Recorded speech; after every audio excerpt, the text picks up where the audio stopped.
آپ کا پورا نام؟ الیاس شرف الدین۔ اچھا، نام تو جانتا ہوں اور بہت کچھ پڑھتا ہوں آپ کو، الحمدللہ سنتا ہوں۔ اللہ تعالیٰ آپ کو اپنی حفاظت میں رکھ کر کے اور حکمت اور موعظۃ حسنہ سے جو آپ اپنا خطاب کر رہے ہیں اس میں مزید آپ کو اور توفیق دے، آمین۔ میں ہمارے دوست الیاس شرف الدین صاحب سے ابھی ملاقات ہوئی، بڑی خوشی ہوئی۔ میں ان کو ٹی وی چینلز پہ دیکھتا رہا ہوں، ہمیشہ دیکھتا ہوں۔ اللہ تعالیٰ آپ کو قوت عطا فرمائے، آپ کے بیان میں زور عطا فرمائے۔ بہرحال آپ کو الیاس بھائی اللہ تعالیٰ سلامت رکھے، صحت دے، اور الحمدللہ ان نوجوانوں کو جو آپ کے ہیں اللہ کے فضل سے بچے، بڑی ہی معقول باتیں، بڑی ہی خوبصورت تلاوت ہے، عربی کا تلفظ پروننسیشن بفضل اللہ تعالیٰ۔ اللہ تعالیٰ ان سے لوگوں کو ہدایت دے، اللہ تعالیٰ ہدایت دے لوگوں کو توحید کی طرف اور پھر سنت رسول کی اتباع کی طرف۔ انشاءاللہ آپ لوگوں کا ہمیشہ چھوٹے بڑے کا سب کا یہی پیغام ہے۔ اللہ تعالیٰ آپ لوگوں کو قائم دائم رکھے، صحت دے، آپ کا سایہ ان بچوں پر زیادہ دیر تک رکھے، اللہ آپ کی حفاظت کرے، دشمنوں سے اللہ تعالیٰ محفوظ رکھے۔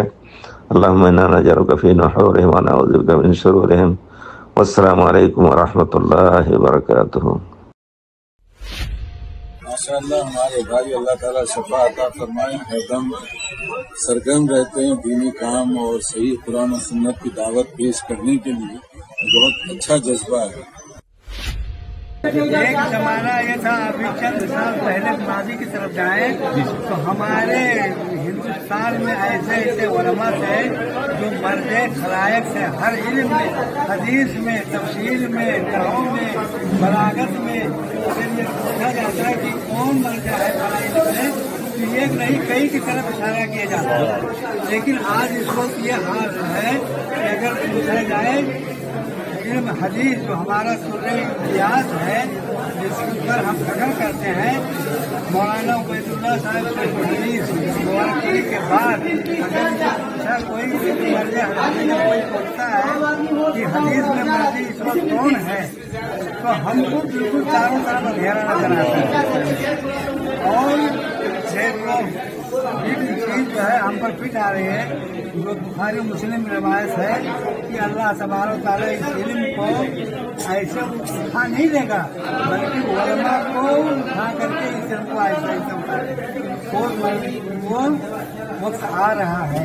اس لیے ہماری طلبا سے اپنے یہاں میں بھی الحمدللہ اللہ کا شکر ہے کہ ایک ادارہ قائم کیا ہوں، اور وہاں لوگوں نے بہت کوشش کی کہ بس جیسے ہوتا ہے نا کہ ہمارے کو، میں نے کہا میں یہ نہیں کروں گا، میرا مقصد یہ ہے کہ ہمارے اندر جو خراب پیدا ہو گیا ہے، اچھے علماء نہیں مل رہے ہیں، جو علماء نہیں ہے، علم نہیں ہے تو عمل کہاں سے آئے گا، اور جب عمل نہیں ہوگا تو لوگوں کو دعوت کیا دیں گے۔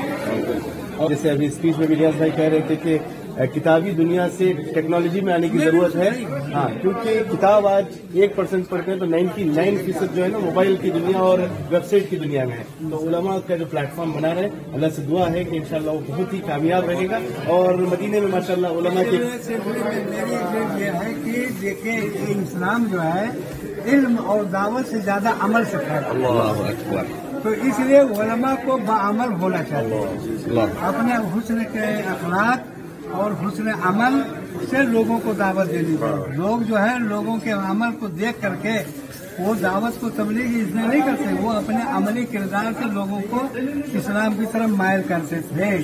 اس لیے علماء کو ضرورت ہے کہ پہلے وہ جو سیکھیں اس پر عمل کریں۔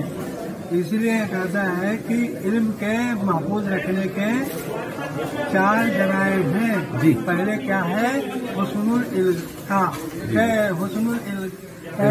استماع، غور سے سننا، کان اصغاء کی غور سے بات سننا، اور تیسرے کیا ہے؟ سننے کے بعد جو ہے خاموش رہنا۔ پہلے یہ ہے کہ استاد کے پاس گئے تو خاموش رہیں، پھر اس کے بعد اس کی بات کو غور سے سنیں، پھر جو سنیں اس کو یاد کریں، اور یاد کرنے کے بعد جو ہے دوسروں تک پہنچائیں، اور اس سے زیادہ عملیہ ہے کہ اس پر عمل کریں۔ 5واں آخری چیز ہے۔